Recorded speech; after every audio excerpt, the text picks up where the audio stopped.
മറ്റൊരു വാർത്തയിലേക്ക് പോകുമ്പോൾ ചോറ്റാനിക്കരയിൽ വീടിനുള്ളിൽ അവശനിലയിൽ കണ്ട യുവതി ഗുരുതരാവസ്ഥയിൽ. 20-കാരിയെ ഞായറാഴ്ചയാണ് അർദ്ധനഗ്നയായി ഗുരുതരാവസ്ഥയിൽ കണ്ടെത്തിയത്. കയ്യിലെ മുറിവിൽ ഉറുമ്പരിച്ച നിലയിലായിരുന്നു. പെൺകുട്ടിയുടെ ആൺ സുഹൃത്തിനെ പോലീസ് കസ്റ്റഡിയിലെടുത്തു. ഇയാൾ വീട്ടിലെത്തുന്ന CCTV ദൃശ്യങ്ങൾ പോലീസിന് ലഭിച്ചിട്ടുണ്ട്.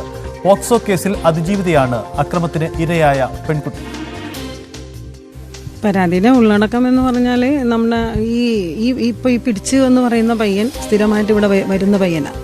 പലരും അവനും ഇവിടെ കൊണ്ടുവന്നാക്കാൻ വരാണ്ടെന്നാണ് പ്രദേശവാസികൾ പറയുന്നത്. അപ്പോൾ ഒരു മാസത്തിന് മുമ്പ് ഏതാണ്ട് ഒരു മാസം കഴിഞ്ഞ 3-ാം തീയതി ഇവിടെ ഒരു പയ്യൻ ജോലി കഴിഞ്ഞ് വന്നപ്പോൾ ഈ പയ്യൻ വണ്ടി വട്ടം വയ്ക്കുകയും വണ്ടി മാറ്റി എനിക്ക് പോകണമെന്നുള്ള രീതിയിൽ സംസാരിക്കുകയും ചെയ്തപ്പോൾ ഇവനായിട്ട് കയർക്കുകയും കോർക്കുകയും ചെയ്തപ്പോൾ ഇവിടെയുള്ള മറ്റ് ഒരു 3-4 പേര് കൂടി ചെന്നു.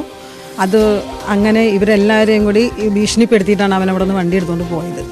അപ്പോൾ അന്ന് 20 കുടുംബങ്ങൾ അടങ്ങുന്ന എല്ലാവരും കൂടി ചേർന്നൊരു മാസ് പെറ്റീഷൻ കഴിഞ്ഞ 3-ാം തീയതി ചോറ്റാനിക്കര പോലീസ് സ്റ്റേഷനിൽ കൊടുത്തിട്ടുണ്ടായിരുന്നു. അത് കൗൺസിലറായ എന്നെ വിളിച്ച് പറയും.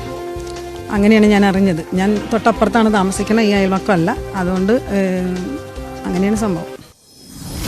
അതാണ് കൗൺസിലറുടെ പ്രതികരണമാണ് നമ്മൾ കേട്ടത്. അങ്ങേറ്റം ദുരൂഹതയാണ് ഈ ചോറ്റാനിക്കര സംഭവത്തിൽ ഉണ്ടാവുന്നത്. പോലീസ് സംഘം, ഫോറൻസിക് സംഘം ഇപ്പോൾ ആ വീട്ടിൽ പരിശോധന നടത്തുകയാണ്. എന്തായാലും ഇത് സംബന്ധിച്ച ദുരൂഹതയിൽ വ്യക്തമാവേണ്ടതുണ്ട്. ഡാനി ഇപ്പോൾ ചേരുന്നുണ്ട്. ഡാനി, എന്താണ് ഈ സംഭവം? പ്രദേശവാസികളുടെ, അവിടുത്തെ കൗൺസിലറുടെ പ്രതികരണമൊക്കെ നമ്മൾ കേട്ട് കഴിഞ്ഞു. പോലീസ് എന്തെങ്കിലും വിശദീകരണം നൽകുന്നുണ്ടോ?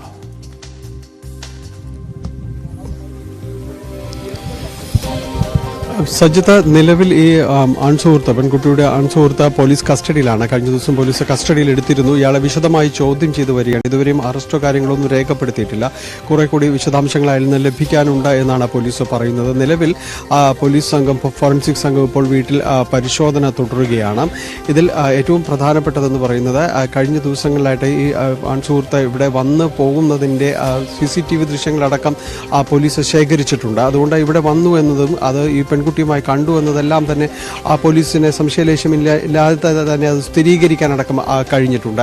എന്തുകൊണ്ട് ഈ രീതിയിലൊരു ആക്രമണത്തിന് അവർ ഇരയായി, പെൺകുട്ടി ഇരയായി എന്നതടക്കമുള്ള കാര്യങ്ങളാണ് അറിയേണ്ടത്. കാരണം പെൺകുട്ടിക്ക് വലിയ രീതിയിൽ തന്നെ മുറിവേറ്റിട്ടുണ്ട്, തലയ്ക്ക് ക്ഷതമേറ്റിട്ടുണ്ട്, കൈകളിൽ അത് മുറിവേറ്റ പാടുകളുണ്ട്, കഴുത്തിൽ കയറോ അതോ ഷോളോ പോലെയുള്ള എന്തെങ്കിലും ഉപയോഗിച്ചുകൊണ്ട് കുരുക്കിയ ലക്ഷണങ്ങളുണ്ട്. അപ്പോൾ ഈ രീതിയിൽ ഒരു ശ്രമങ്ങളെല്ലാം തന്നെ നടന്നിട്ടുണ്ട്. ഒപ്പം തന്നെ ഇയാൾക്കെതിരെ ഇപ്പോൾ ബലാത്സംഗ കുറ്റം അടക്കമുള്ള കാര്യങ്ങൾ കൂടി ചുമത്തിയിട്ടുണ്ട് എന്നതാണ് ഒടുവിൽ നമുക്ക് അറിയാനായിട്ട് സാധിക്കുന്നത്.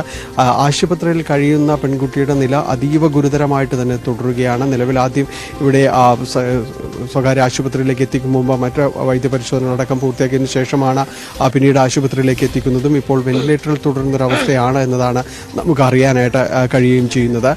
കഴിഞ്ഞ കുറേ നാളുകളായി ഈ പെൺകുട്ടിയും അതോടൊപ്പം തന്നെ ഈ സുഹൃത്തുമായിട്ട് അടുപ്പം പുലർത്തിയിരുന്നതായിട്ട് സമീപവാസികളെല്ലാം തന്നെ പറയുന്നുണ്ട്. അടുത്ത ഇടെയാണ് ഇവിടെ ഈ പരിസരവാസികളുമായിട്ട് ഇയാൾ വാക്ക് തർക്കമുണ്ടാകുകയും അവരുടെ ക്ഷുഭിതനാകുകയും എല്ലാം തന്നെ ചെയ്തത്. പലപ്പോഴും ഇവിടെ വാഹനം പാർക്ക് ചെയ്യുന്നതും അടക്കമുള്ള കാര്യങ്ങളുമായി ബന്ധപ്പെട്ടാണ് പലപ്പോഴും അത്തരമൊരു തർക്കങ്ങളായി എല്ലാം തന്നെ മാറിയത്. ഇതിൽ നാട്ടുകാർ ഇവിടെ ഒരു പരാതി കൊടുക്കുകയും, ഒരു മാസ് പെറ്റീഷൻ എന്ന രീതിയിൽ തന്നെയാണ് പരാതി കൊടുക്കുകയും എല്ലാം തന്നെ ചോറ്റാനിക്കര പോലീസിൽ പരാതി നൽകുകയും എല്ലാം തന്നെ ചെയ്തത്. അത്തരം കാര്യങ്ങൾ ഒരു ഭാഗത്ത് തുടരുന്നതിനിടയിലാണ് ഈ സംഭവം ഉണ്ടാകുന്നത്. ആ പെൺകുട്ടിയുടെ പിതാവ് നേരത്തെ മരിച്ചതാണ്. ഇപ്പോൾ അമ്മയുടെ ഒരു സംരക്ഷണത്തിലായിരുന്നു. അമ്മ ഈ ദിവസങ്ങളിൽ വീട്ടിലുണ്ടായിരുന്നില്ല എന്നാണ് മനസ്സിലാക്കാൻ സാധിക്കുന്നത്. അതിനിടയിലാണ് ഞാൻ സുഹൃത്ത് ഇവിടേക്ക് വരികയും ചെയ്തിരുന്നത്. എന്തായാലും ഇത്തരം കാര്യങ്ങൾ സംഭവിച്ച് കുറേ കൂടി ഒരു വ്യക്തതയിലേക്ക് അടക്കം കാര്യങ്ങൾ നീങ്ങാനുണ്ട്. പോലീസുമായി ബന്ധപ്പെട്ടുകൊണ്ട് അന്വേഷണം തുടരുകയാണ്. നേരത്തെ ഒരു പോക്സോ കേസുമായി ബന്ധപ്പെട്ട പോക്സോ കേസിൽ അതിജീവിതയാണ് ഈ പെൺകുട്ടി. ഇതിനുശേഷമാണ് ഈ രീതിയിലേക്ക് ഒരു അൺസുഹൃത്തുമായിട്ടുള്ളൊരു അടുപ്പവും കാര്യങ്ങളും എല്ലാം തന്നെ ഉണ്ടാകുന്നത്. തുടക്കത്തിൽ പോലീസ് ഇത് എന്താണ് എന്നത് സംബന്ധിച്ച്, ആരാണ് ഇതിൻ്റെ ഒരു ഉത്തരവാദി, ഈ രീതിയിലേക്ക് മർദ്ദനമേറ്റത് അടക്കമുള്ള കാര്യങ്ങൾ സംബന്ധിയായ കാര്യങ്ങളിൽ ഈ കേസ് സംബന്ധിയായ അന്വേഷണം എല്ലാം തന്നെ നടത്തിയിരുന്നു. ഒടുവിലാണ് ഈ ആൺസുഹൃത്തിലേക്ക് തന്നെ ഈ അന്വേഷണം എത്തുന്നതും അത് സ്ഥിരീകരിക്കുകയും എല്ലാം തന്നെ ചെയ്യുന്നത്. നിലവിൽ ഇപ്പോൾ DYSP അടക്കം ഇവിടെ സ്ഥലത്തെത്തിയിട്ടുണ്ട്, പോലീസ് സംഘം എത്തിയിട്ടുണ്ട്. പരിശോധനകൾ വീടിനകത്ത് തുടരുകയാണ്. കസ്റ്റഡിയിലുള്ള ആൺസുഹൃത്തിനെ ചോദ്യം ചെയ്തു വരികയാണ്.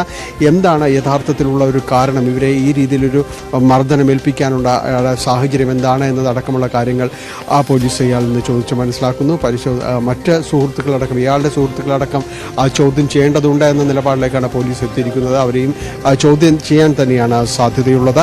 എന്തായാലും ഈ കാര്യങ്ങളിൽ നേരത്തെ തുടക്കത്തിൽ സൂചിപ്പിച്ചതുപോലെ കുറേ ദുരൂഹത ബാക്കി നിൽക്കുന്നുണ്ട്. എന്താണ് കൃത്യമായ ഒരു കാരണമെന്നും ഇവർ തമ്മിൽ ഏത് രീതിയിലൊരു സൗഹൃദമായിരുന്നു എന്നതടക്കമുള്ള കാര്യങ്ങൾ പോലീസ് പരിശോധിക്കുന്നുണ്ട്. നിലവിൽ ഒടുവിൽ അറിയാൻ കഴിയുന്ന ബലാത്സംഗ കുറ്റമടക്കമുള്ള കാര്യങ്ങൾ FIR-ലേക്ക് വന്നു എന്നതാണ്. അപ്പോൾ ആ രീതിയിലൊരു സാഹചര്യങ്ങളിലെ കാര്യങ്ങൾ പോയിട്ടുണ്ട്.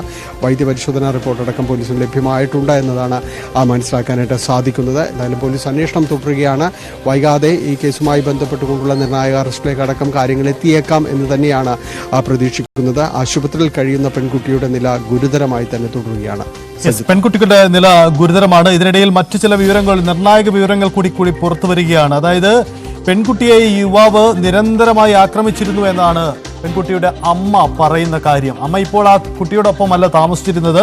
നേരത്തെ ഉണ്ടായ ആക്രമണത്തിൽ മകളുടെ മുഖത്തും ശരീരത്തും മുറിവുകൾ ഉണ്ടായിരുന്നു. പ്രതി പലപ്പോഴും വീട്ടിൽ വരാറുണ്ടായിരുന്നു. പലതവണ താൻ വിലക്കിയിട്ടും എതിർപ്പ് മറികടന്ന് വീട്ടിലെത്തി. ഇയാളുടെ നിരന്തരമായ ഭീഷണിയെ തുടർന്നാണ് താൻ വീട് മാറി താമസിച്ചത് എന്നതാണ് അമ്മ വിശദീകരിക്കുന്നത്. കൊല്ലുമെന്ന് പലതവണ ഭീഷണിപ്പെടുത്തിക്കൊണ്ടേയിരുന്നു എന്നതാണ് ഈ അമ്മ ഇപ്പോൾ നൽകുന്ന പ്രതികരണം. നമുക്ക് അമ്മയുടെ പ്രതികരണം, വിശദാംശങ്ങൾ കൂടുതൽ പരിശോധിക്കേണ്ടതുണ്ട്. എന്തായാലും അടിമുടി ദുരൂഹത ഈ ചോറ്റാനിക്കര സംഭവത്തിൽ ഉണ്ടാവുന്നുണ്ട്. ഇതിൽ ഈ പ്രതിയിലേക്ക് തന്നെ, ഇപ്പോൾ കസ്റ്റഡിയിലുള്ള സുഹൃത്തിലേക്ക് തന്നെ, അദ്ദേഹത്തിന് തന്നെ കൂടുതൽ കുരുക്കുമുറുകുന്ന അവസ്ഥയിലേക്ക് തന്നെ സാഹചര്യങ്ങൾ മാറുന്ന അവസ്ഥയാണ്. എന്തായാലും പെൺകുട്ടി അതീവ ഗുരുതരാവസ്ഥയിലാണ് എന്നാണ് ഇപ്പോൾ ലഭ്യമാവുന്ന വിവരം. ആൺ സുഹൃത്ത് കസ്റ്റഡിയിലുണ്ട്. CCTV ദൃശ്യങ്ങളടക്കം പോലീസ് ശേഖരിച്ചിട്ടുണ്ട്. ഒപ്പം ഫോറൻസിക് പരിശോധനയും അവിടെ നടക്കുന്നു എന്നതാണ് സാഹചര്യം. ഡാനി, ഈ അമ്മ തന്നെ ഇക്കാര്യങ്ങൾ പറയുന്നുണ്ട്. നമുക്ക് അമ്മയുടെ പ്രതികരണത്തിലേക്ക് വരാം. അപ്പോൾ സ്വാഭാവികമായും ഒരു കാര്യം ഉറപ്പാണ്, ഈ കസ്റ്റഡിയിലുള്ള ആൺ സുഹൃത്തിലേക്ക് തന്നെ പോലീസ് കേന്ദ്രീകരിക്കും എന്ന് തന്നെ കരുതാം. പോലീസ് ആ തരത്തിലുള്ള തെളിവുകൾ ശേഖരിക്കുന്നുണ്ടോ?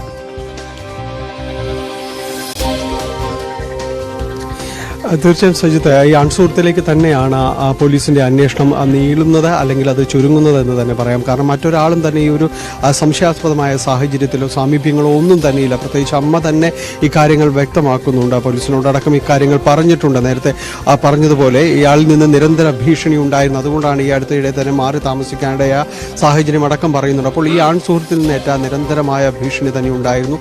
അത് മകൾക്കും ഉണ്ടായിരുന്നു എന്ന രീതിയിൽ തന്നെയാണ് പോലീസ് അനുമാനിക്കുകയും ചെയ്യുന്നത്. അത്തരമൊരു സാഹചര്യത്തിലൂടെ തന്നെയാണ് ഈ കേസിനെ പോലീസ് പരിശോധിക്കുകയും ചെയ്യുന്നത്.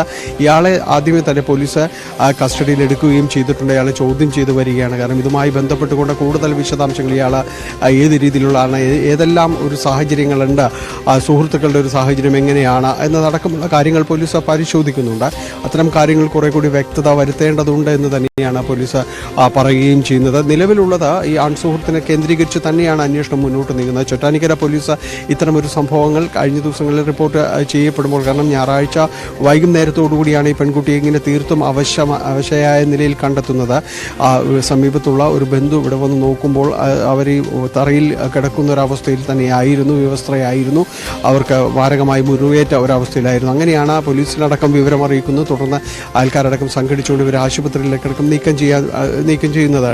അപ്പോൾ ഈ രീതിയിൽ ഒരു ഗുരുതരാവസ്ഥയിലേക്ക് ആക്കി തീർത്ത് തന്നെ തൊട്ട് അന്ന് പുലർച്ചെ ഇവിടെ നിന്ന് സുഹൃത്ത് പുറത്തേക്ക് പോയി ശനിയാഴ്ച രാത്രിയോടെ എത്തുന്ന CCTV ദൃശ്യങ്ങൾ വന്നിട്ടുണ്ട്. അതിനുശേഷം പുറത്തേക്ക് പോയത് കൂടി പോലീസ് സ്ഥിരീകരിച്ചിട്ടുണ്ട്. അത് ഞായറാഴ്ച പുലർച്ചെയാണ് എന്നുള്ള രീതിയിലാണ് പോലീസ് സ്ഥിരീകരിക്കുകയും ചെയ്യുന്നത്. അപ്പോൾ ഇയാൾക്ക് തന്നെയാണ് ഇതിൻ്റെ പൂർണ്ണമായ ഒരു ഉത്തരവാദിത്വം. എന്താണ് അകത്ത് സംഭവിച്ചത്, എന്ത് കാരണങ്ങൾ കൊണ്ട് ഇവരെ ഇങ്ങനെ ഒരു മൃതപ്രായയാക്കി എന്ന രീതിയിൽ തന്നെ പറയാം. കാരണം അത്രത്തോളം ഗുരുതരമായ ഒരവസ്ഥയിലേക്ക് അവർ ആരോഗ്യ സാഹചര്യങ്ങളടക്കം മാറിയിരിക്കുന്നു എന്നതാണ്. അപ്പോൾ എന്താണ് അവിടെ സംഭവിച്ചത്, ഇവർക്കിടയിൽ ഏതെങ്കിലും രീതിയിലുള്ള അസ്വാരസ്യങ്ങളുണ്ടായിരുന്നു, ഏത് രീതിയിലുള്ളൊരു വഴക്ക ഉടലെടുത്ത് എന്തിനെ ചൊല്ലിയായിരുന്നു അത്, ഇനി മറ്റു സുഹൃത്തുക്കളോ കാര്യങ്ങളോ സംബന്ധിയായ കാര്യങ്ങളിൽ ഏതെങ്കിലും രീതിയിലുള്ള വഴക്കുകൾ ഇവർക്കിടയിൽ ഉണ്ടായിരുന്നു എന്നടക്കമുള്ള കാര്യങ്ങൾ പോലീസ് പരിശോധിക്കുന്നുണ്ട്. അതുകൊണ്ട് തന്നെയാണ് ഇവരുടെ സുഹൃത്തുക്കളിലേക്കടക്കം അന്വേഷണം നീളുന്നതും അതിൽ ഏതെങ്കിലും രീതിയിൽ ആരെങ്കിലും ഇടപെട്ടിരുന്നു എന്നതടക്കം കാര്യങ്ങൾ പരിശോധിക്കുന്നു. ഇയാളുടെ ഫോൺ കോളുകളടക്കം പരിശോധിച്ചിട്ടുണ്ട്. മറ്റാരെങ്കിലും ഈ സമയത്ത് വിളിച്ചിട്ടുണ്ടോ ഇവിടെ നിന്ന് ഇറങ്ങുന്ന സമയത്ത്.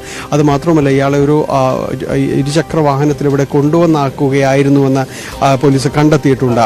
അപ്പോൾ ആരായിരുന്നു ആ സുഹൃത്ത് എന്നതടക്കമുള്ള കാര്യങ്ങൾ പോലീസ് പരിശോധിക്കുകയാണ്. ഇത്തരം കാര്യങ്ങളിൽ കൂടി കൂടുതൽ വ്യക്തതയും സ്ഥിരീകരണവും വരേണ്ടതുണ്ട്. അതിനുശേഷമായിരിക്കും ഇയാളുടെ ഒരു അറസ്റ്റിലേക്ക് നീങ്ങുക. കാരണം ഇതിൽ മറ്റാരെങ്കിലും ഉൾപ്പെട്ടിട്ടുണ്ടോ, ഇയാൾ ഒറ്റയ്ക്ക് ഈ പെൺകുട്ടി ഈ രീതിയിൽ മർദ്ദിച്ച് അവശയാക്കിയോ എന്നതടക്കമുള്ള കാര്യങ്ങളാണ് സ്ഥിരീകരിക്കുന്നത്. അപ്പോൾ അതിൻ്റെ കൂടി ഒരു വ്യക്തതയിലേക്ക് വന്നാൽ ചോറ്റാനിക്കര പോലീസ് തലയോലപ്പറമ്പ് സ്വദേശിയായ യുവാവിൻ്റെ ഒരു അറസ്റ്റ് രേഖപ്പെടുത്തുമെന്ന് തന്നെയാണ് നമുക്ക് മനസ്സിലാക്കാൻ സാധിക്കുന്നത്. സജിത, ഡാനിയിലേക്ക് വരാം.